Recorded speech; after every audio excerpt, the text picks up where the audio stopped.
Bonjour. My Social Security disability income eligibility hearing is less than a week away.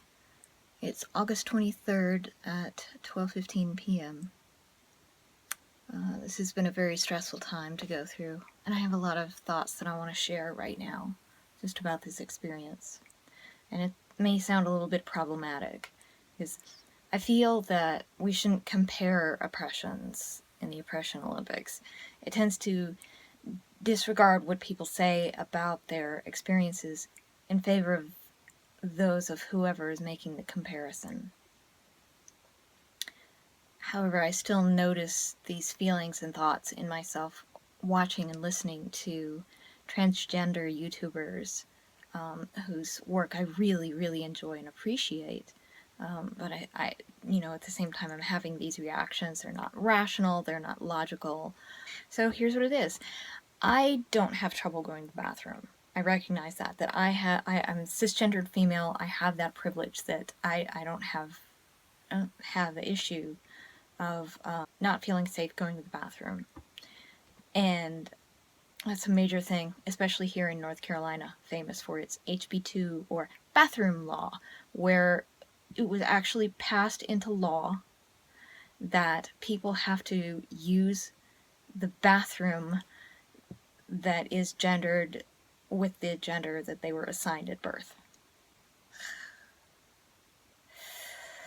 I'm still so pissed about that and everything else about HB2. And it's getting caught up in the legal system now, which is exactly what people were wanting to do. And it's transphobic, it's setting us backward, it's awful. I hate that.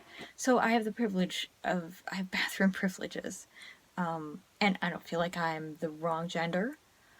I don't feel severe dysphoria specifically about my sexual organs. I do have body dysmorphia, but that's more related to just being a female in this culture.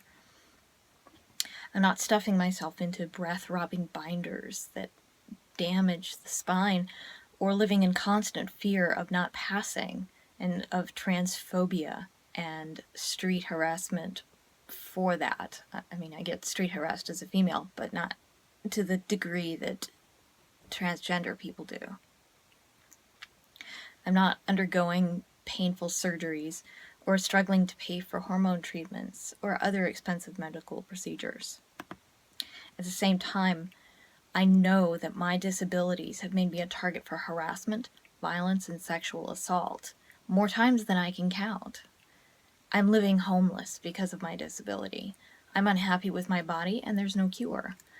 And I can't take pride in affirming my identity as a disabled person because no one considers disability as a strength or an identity to be proud of unless you're one of the lucky ones who can overcome their disability and effectively be more like normal, abled people.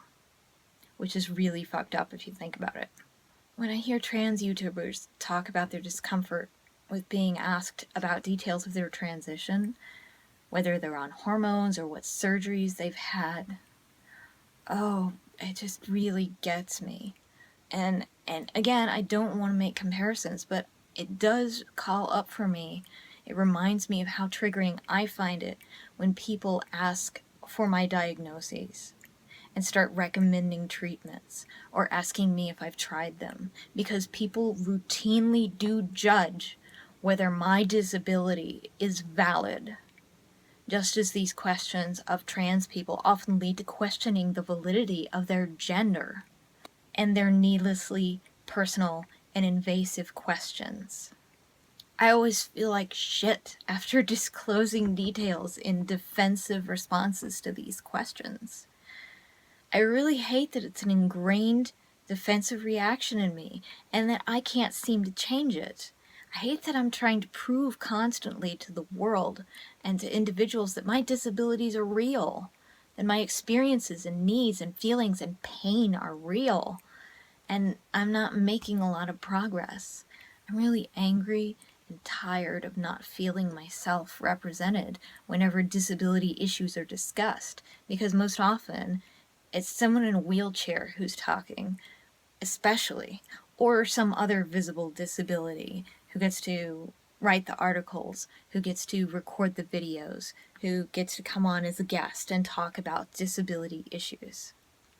I'm angry and frustrated about the overrepresentation of people with visible disabilities that helps to obscure the fact that 75% of us have disabilities that aren't obvious but are just as valid, limiting, and painful. I hate that there's a socialized systemic hierarchy of disabilities that means that obviously disabled people are much less likely to get verbally harassed and yelled at for using handicapped parking spaces when they have valid placards and even license plates, as if it's okay for the whole world to be the parking police.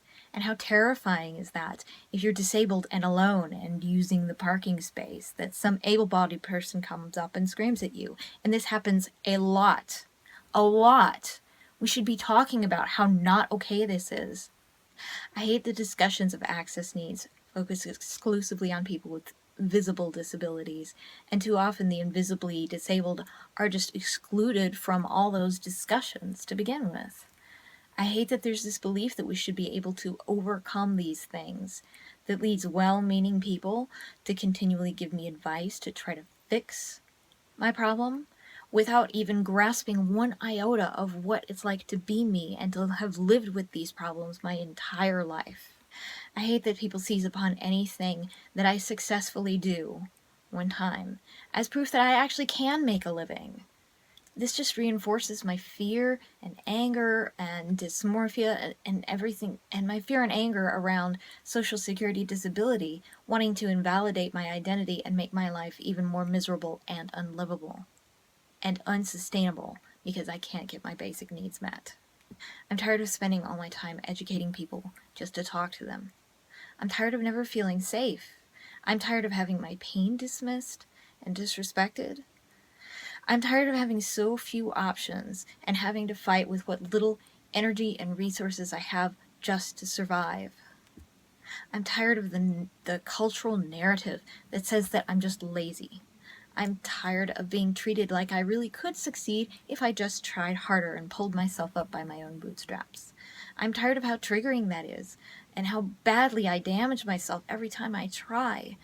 The consequences that no one has to see or live with when they give me this well-intentioned but hurtful and triggering advice.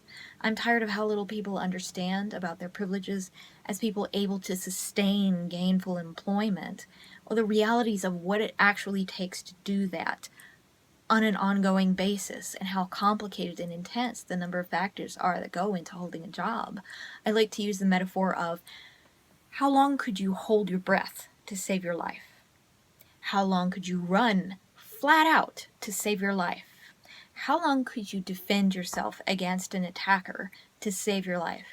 Because that is what having a job feels like for me. Day in, day out, I get more and more depleted over and over again, holding my breath, running flat out, defending myself against the attacker that is the bills that I have to pay, that I have to work to pay just so I can live, so I can survive.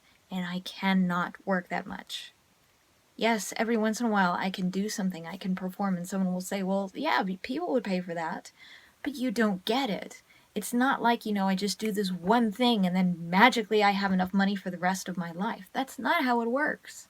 I don't want to be ashamed of being disabled. I want us to be talking about how fucked up it is to treat people as if we don't deserve to survive systemically and individually. I want us to be talking about how, when the UK pushed for welfare reform and a fitness to work test, doctors reported numerous disabled patients contemplating, attempting, and even succeeding at suicide because their lives were going to become unlivable if they were denied benefits and basic needs. I want us to be talking about routine parking harassment and the overwhelming statistic that 84% of people with disabilities will be sexually assaulted in their lifetimes. I want us to be aware that ableism is such an epidemic in this world that we don't even think about it as unfair or abnormal to judge and treat people in these ways because a lot of us don't have the strength or resources or abilities to fight back.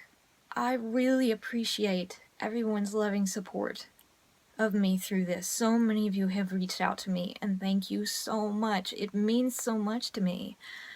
But it isn't enough to ensure my survival. Let's face facts, love is not going to pay my bills. Your belief in me is not going to be the determining factor in whether or not I get disability income and whether or not I can survive and get my basic needs met. My survival is in the hands of a judge and a system who don't give a shit whether I survive or not, and have a vested interest in proving that I'm lying, or lazy, or both. I'm working against an entire culture and world that tells me that I am these things, that I'm a failure as a human being, that because I can't earn a living, I don't deserve life, and that I'm a burden to able-bodied people, and a blight on society people feel entitled to harass, threaten, and assault regularly. And because I'm always on my own, I'm a lot more vulnerable than disabled people who have caring family members who can support them. So these are some of my frustrations and my fears and my angers that are all just circulating around in me, and I wish that I'd had a less problematic way of talking about it than starting with transgender people, because I know it's different. It's completely different ways of living in this world. I just can really relate to the feelings of having my body interrogated and having my identity called into question based on physical things about me and how I look, and being more vulnerable to sexual assault and harassment as a result of something that I can't help, that I can't change about myself, and sometimes not having a place to live, and not having my basic needs met, and not knowing if I will ever be truly loved as I am and safe. Thank you for watching.